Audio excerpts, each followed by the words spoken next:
Paulin, cette année, c'est le début de la saison là. Ouais. On est un peu à la bourre au niveau de tout. Au niveau de tout. Au niveau de tout. Non, non, c'est.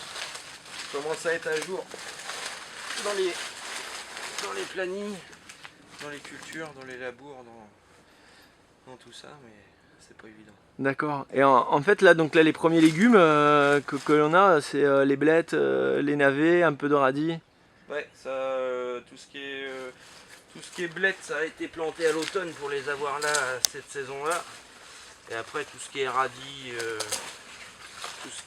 navet, botte, ça a été planté, semé et planté il y a 2 mois de ça. D'accord. Ouais. Et tu t'es fait un peu attaquer par les limaces, tes radis se fait un peu attaquer par les limaces. Limaces, j'ai tout cette année.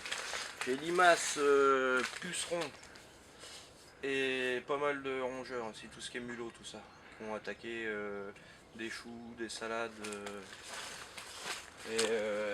et surtout énormément de limaces. Et de pucerons, j'ai arraché une demi-serre complète d'épinards qui étaient pourris de pucerons. D'accord. Et on peut rien faire, ça, même le savon noir, rien du tout. Le savon noir, il agit surtout sur les jeunes pucerons. D'accord. En fait, ça les enveloppe et puis. Mais après, le problème, c'est que moi, dans les épinards, j'avais du puceron ailé. C'est celui qui se déplace, qui colonise. Et c'était simplement impressionnant. J'ai jamais vu ça. Et ça, c'est quoi? C'est dû en fait à les hivers sont pas assez froids, c'est ça? C'est que ça va faire 3 ans qu'on n'a pas d'hiver. On n'a pas d'hiver. Ouais. Donc c'est difficile quand t'es en bio de lutter contre ça en fait.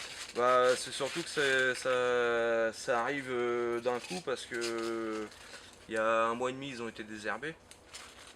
Il n'y avait rien, pratiquement rien. Et là, on les a arrachés la semaine dernière et c'était impressionnant. C'est pas compliqué, il y a une demi-serre qui a été arrachée. Sur les bâches des serres, c'était noir de pucerons sur la demi-serre. Et tu peux rien faire là. Bah, on peut toujours mettre du savon noir, on peut toujours mettre des... Il y a le Pyrètre, c'est une décoction de chrysanthème. C'est un produit, un insecticide bio, mais ça n'a pas agi ou très peu.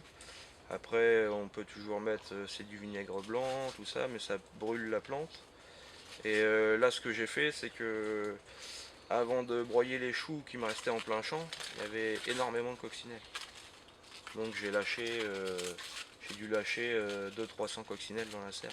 D'accord. Ouais, ça c'est la réintroduction de coccinelle. Parce que l'autre demi-serre, c'est des patates nouvelles qui sont ourdées de pucerons. Ouais, putain. Ok. Au secours. Ah bah maintenant j'ai tous les auxiliaires qui sont dedans, donc j'ai les cirfes, c'est les petites guêpes là qui font du surplace. J'ai les chrysopes sont pas encore là parce qu'il fait trop froid la nuit, mais ça va arriver.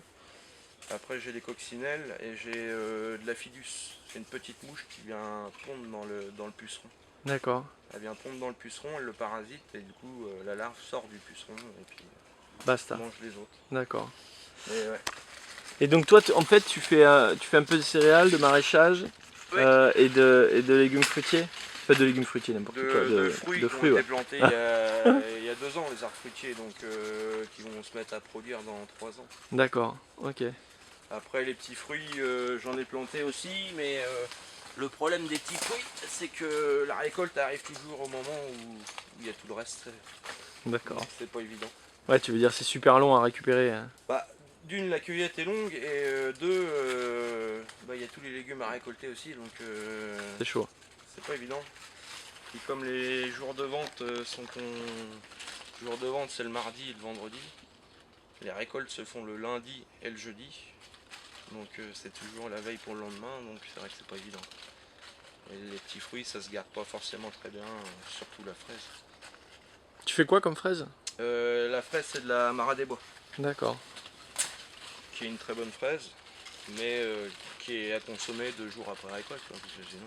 Ouais, ça tourne. Bah, elle se ramollit et puis elle finit par pourrir, quoi. Tout simplement.